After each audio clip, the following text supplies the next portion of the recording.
Assalamualaikum warahmatullahi wabarakatuh. Nama saya Septian Ilham Berlian, NIM 205222146. Di sini saya akan menyampaikan tentang filsafat aliran empirisme. Langsung saja. Yang pertama, latar belakang.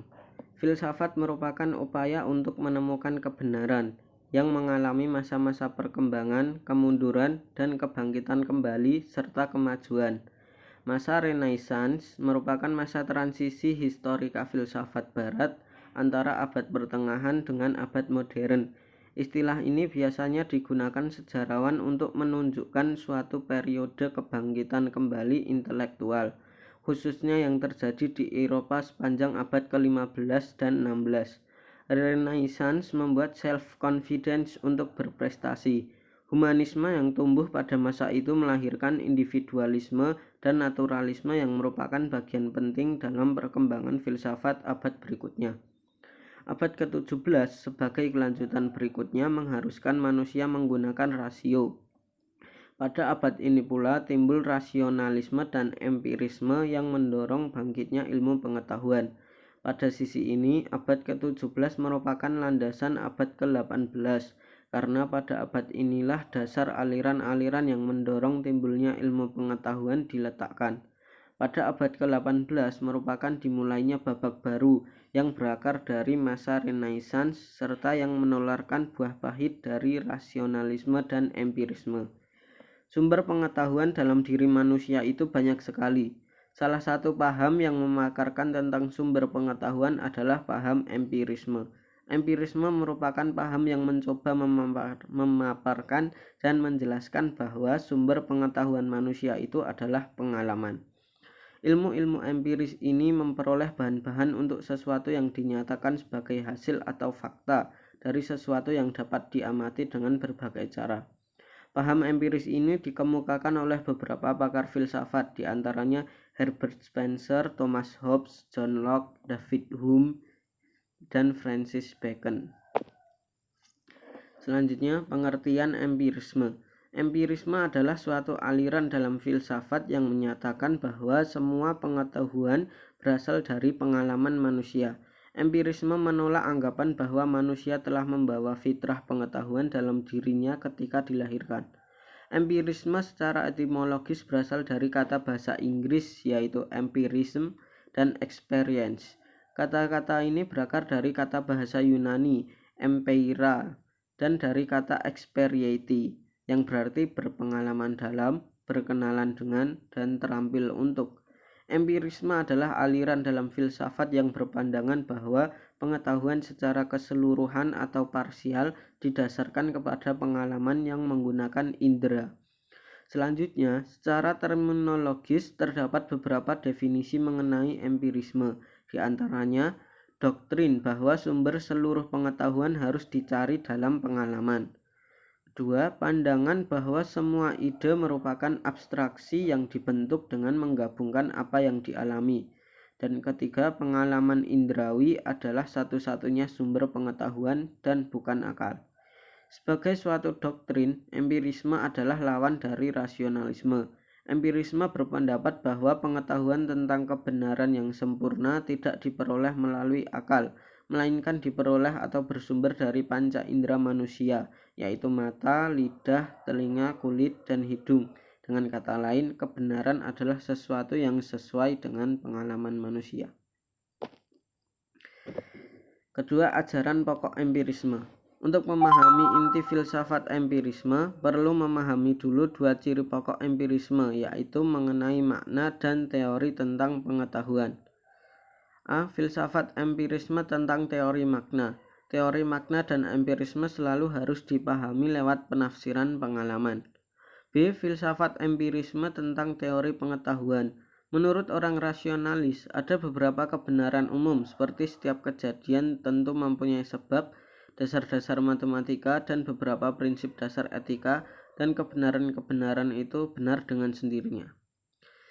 Yang kedua, ide pokok empirisme antara lain pandangan bahwa sebuah ide atau gagasan merupakan abstraksi yang dibentuk dengan menggabungkan apa yang dialami. Pengalaman indrawi adalah satu-satunya sumber pengetahuan dan bukan akal atau rasio. Semua yang kita ketahui pada akhirnya bergantung pada data indrawi. Semua pengetahuan turun secara langsung atau disimpulkan secara tidak langsung dari data indrawi, kecuali beberapa kebenaran definisional, logika, dan matematika. Akal budi sendiri tidak dapat memberikan kita pengetahuan tentang realitas tanpa acuan pada pengalaman indrawi dan penggunaan panca indera kita. Empirisme sebagai filsafat pengalaman mengakui bahwa pengalaman sebagai satu-satunya sumber pengetahuan.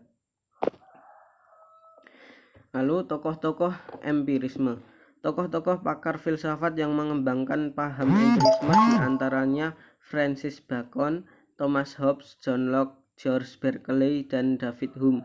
Sebagai aliran filsafat, empirisme merupakan salah satu dari dua cabang filsafat modern yang lahir pada zaman pencerahan, bertentangan dengan rivalnya rasionalisme yang menempatkan rasio sebagai sumber utama pengetahuan. Empirisme justru memilih pengalaman sebagai sumber utama pengetahuan, baik lahiriah maupun batiniah. Aliran ini bertanah air di Inggris. Francis Bacon bisa dikatakan sebagai peletak dasar lahirnya empirisme, yang untuk kali pertama menyatakan pengalaman sebagai sumber kebenaran yang paling terpercaya. Kemudian paham ini diikuti dan dikembangkan oleh Thomas Hobbes, John Locke, George Berkeley, dan mencapai puncaknya dalam filsafat David Hume.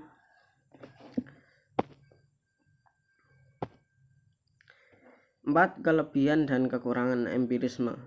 Kelebihannya: A. Mengedepankan fakta-fakta yang dapat diterima indera sehingga praktis digunakan untuk mencari kebenaran. B. Informasi dapat diperoleh dengan cepat melalui pengalaman indera. C. Dalam metode ilmiah, empiris sangat berguna dalam pengumpulan data atau pencarian bukti-bukti awal, sehingga empiris membentuk kerangka pengujian dalam mencari kebenaran. D. Empiris adalah cara pertama munculnya pengetahuan tertentu. Kekurangan: A. Kemampuan indera terbatas. Misalnya, benda yang jauh kelihatan kecil. Misalnya, apakah bulan itu kecil? Tidak. Keterbatasan kemampuan indera ini dapat melaporkan informasi yang salah. B. Kemampuan indera relatif dari pengamat. Misalnya, si A merasakan minuman tertentu rasanya manis. Si B merasakan minuman tersebut rasanya pahit. C. Metode empiris tidak dapat diterapkan dalam semua ilmu karena mempunyai lingkup khasnya dan tidak bisa diterapkan dalam ilmu lainnya. Contohnya, kebenaran pada matematika tidak bisa digunakan kemampuan empirisme saja. D. Pengalaman dan persepsi yang merupakan dasar kebenaran dalam empirisme tidak dapat memberi suatu pengetahuan yang kebenaran universal dan bernilai penting. E. Empirisme didasarkan kepada pengalaman. Pada satu waktu, ia hanya berarti sebagai rangsangan panca indera. Lain waktu, ia berarti sebagai sebuah sensasi ditambah dengan penilaian. Sebagai sebuah konsep, ternyata pengalaman tidak berhubungan langsung dengan kenyataan objektif. Kepastian fakta yang dimiliki empirisme itu sendiri tidak pasti.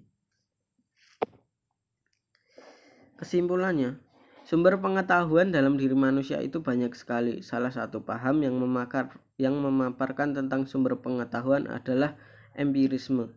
Empirisme merupakan paham yang mencoba memaparkan dan menjelaskan bahwa sumber pengetahuan manusia itu adalah pengalaman. Empirisme berpendapat bahwa pengetahuan tentang kebenaran yang sempurna tidak diperoleh melalui akal, melainkan diperoleh atau bersumber dari panca indera manusia. Dengan kata lain, kebenaran adalah sesuatu yang sesuai dengan pengalaman manusia. Empiris atau pengalaman belumlah menjadi sebuah pengetahuan karena masih merupakan bahan yang belum berbentuk. Pengalaman itu menjadi sebuah pengetahuan setelah diolah, dibentuk oleh akal kita. Begitu pula dengan akal, belum juga dapat menjadi sebuah pengetahuan karena manusia memiliki akal yang terbatas. Sehingga terkadang orang menafsirkan sesuatu dengan akalnya sama-sama logis, padahal sesuatu itu tidak sama, seperti ayam dan telur. Tanpa melibatkan konsep penciptaan, tidak dapat ditemukan mana dari keduanya yang pertama kali ada. Adanya telur karena ayam, adanya ayam juga karena telur. karena tidak pernah ditemukan ayam melahirkan seorang anak ayam sebelum telur. Oleh karena itu, pengetahuan perlu ditinjau dari kemungkinan sumber lain. Tokoh-tokoh empirisme dibangun oleh Francis Bacon dan Thomas Hobbes, namun mengalami sistematisasi pada dua tokoh berikutnya, John Locke dan David Hume. Sekian dari saya, terima kasih. Wassalamualaikum warahmatullahi wabarakatuh.